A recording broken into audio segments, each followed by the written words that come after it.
Hi everyone, this is Miss Granger. I'm making this video today for you since I am not in class with you.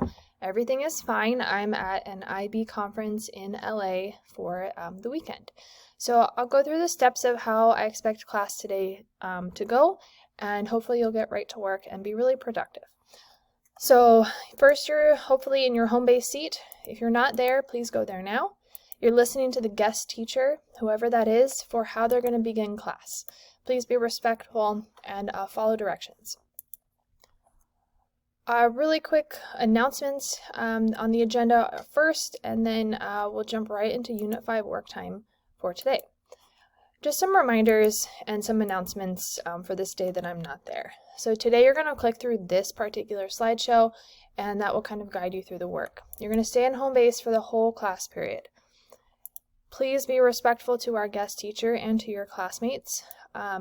If you're part of this is if you are using the restroom, be mindful that other people probably need to use the restroom too. So go, come back, and be done with it.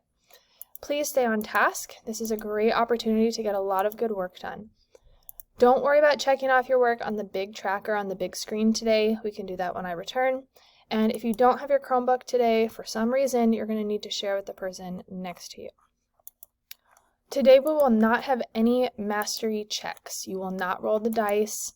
You'll just kind of continue. So we'll do the mastery checks when I come back. You'll turn in your completed lessons and then get the next lesson. I'm available through email. Here's my email. You can email me all weekend. Here's our calendar for the end of this week. So today, if you're staying on pace, you should be working on Lesson 4, Economic Changes. If you're still working on Lesson 3 or even Lesson 2, now's a really good time for you to catch up and try to get ahead. We're going to continue demonstrating our knowledge and understanding of content by using vocabulary in context. You're using all of those A through Z words in your various mastery checks.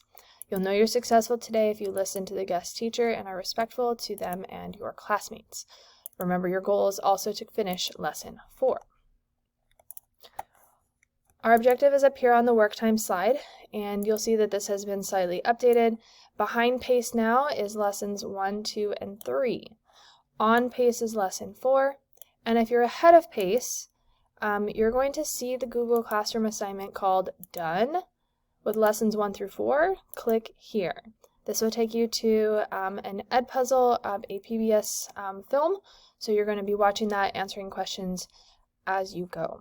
If you finish that before the allotted time, you can choose from the regular list of activities by following the link right here. At the end of class, you'll clean up in the usual way, folder and backpack, return any pencils or pens that you borrowed, and push in your chair if you have one. So let's go ahead and get right to work with our work time. Open your folder to the lesson you were working on. Open your Google Classroom and figure that lesson out as well. Click on the correct video and or directions, and good luck.